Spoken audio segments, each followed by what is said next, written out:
दिल्ली मिल्कीपुर में भाजपा की जीत, आजमगढ़ में जश्न। केजरीवाल पर भ्रष्टाचार का आरोप बताते चले कि दिल्ली विधानसभा चुनाव और मिल्कीपुर उपचुनाव में भारतीय जनता पार्टी भाजपा की जीत पर आजमगढ़ में कार्यकर्ताओं ने जिला अध्यक्ष श्री कृष्ण पाल जी के नेतृत्व में जश्न मनाया और एक दूसरे को मिठाई खिलाई। जिला अध्यक्ष श्री कृष्ण पाल ने कहा कि दिल्ली में भाजपा की जीत प्रधानमंत्री नरेंद्र मोदी जी के नेतृत्व और सबका साथ सबका विकास के मंत्र की जीत है। उन्होंने दिल्ली के मुख्यमंत्री अरविंद केजरीवाल पर भ्रष्टाचार का आरोप लगाते हुए कहा कि दिल्ली की जनता ने केजरीवाल के भ्रष्टाचार और उनके शीश महल का जवाब उन्हें पराजित करके दिया है। उन्होंने यह भी कहा कि मिल्कीपुर में भाजपा की जीत ने साबित कर दिया है कि अयोध्या की जनता भाजपा के साथ है और पिछले चुनाव में मिली जीत से अखिलेश यादव का अहंकार बढ़ गया था, जिसे जनता ने चूर चूर कर दिया है।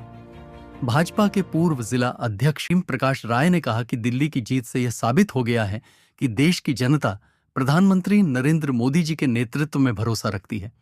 उन्होंने इसे भारतीय जनता पार्टी के सुशासन और नीतियों की जीत बताया।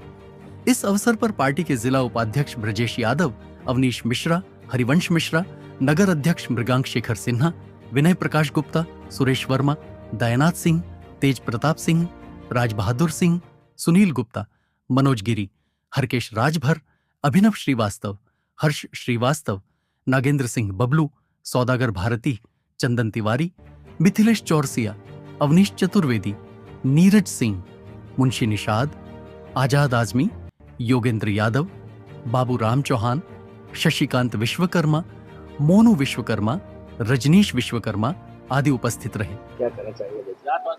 भारतीय जनता पार्टी की दिल्ली में जीत बहुत ही आवश्यक थी। जनता इंतजार कर रही थी भारतीय जनता पार्टी को जिताने के लिए, और उससे भी अधिक जनता इंतजार कर रही थी केजरीवाल जैसे भ्रष्ट व्यक्ति को दिल्ली से हराने के लिए। और इसके लिए दिल्ली के सभी कार्यकर्ता, वहां की सम्मानित जनता बधाई की पात्र है। और इस जीत का पूरा श्रेय आदरणीय नरेंद्र मोदी, उनकी नीतियों, उनके कार्यों को लेकर के है। जी, भारतीय जनता पार्टी को दिल्ली जनता ने किन मुद्दों पर जो है वोट दिया और जिताया जो बीजेपी? भारतीय जनता पार्टी सबका साथ सबका विकास पर विश्वास करती है और इन्हीं नीतियों को लेकर के जनता के बीच जाती है। जहां तक एक भ्रम फैलाया गया था कि भारतीय जनता पार्टी को मुसलमान वोट नहीं करता, मुस्तफाबाद की जीत भारतीय जनता पार्टी के लिए बहुत अहम पड़ाव है, जहां यह साबित होता है कि मुसलमान भी अब विकास की धारा से अपने को जोड़ना चाहता है और वह भारतीय जनता पार्टी के साथ आगे जुड़ने का काम करेगा।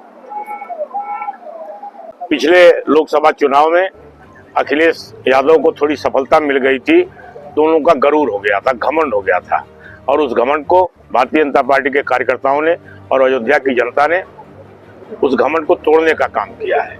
एक चुनाव जीतने के बाद मर्यादा पुरुषोत्तम भगवान राम को और उनके भव्य मंदिर के संबंध में भी अनावश्यक टिप्पणियां की गई।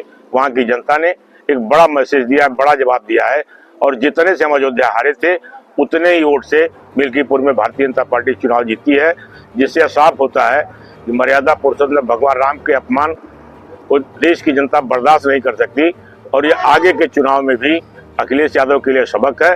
प्रदेश की जनता उन्हें प्रदेश में भी कहीं खड़ा नहीं होने देगी। जय श्री राम।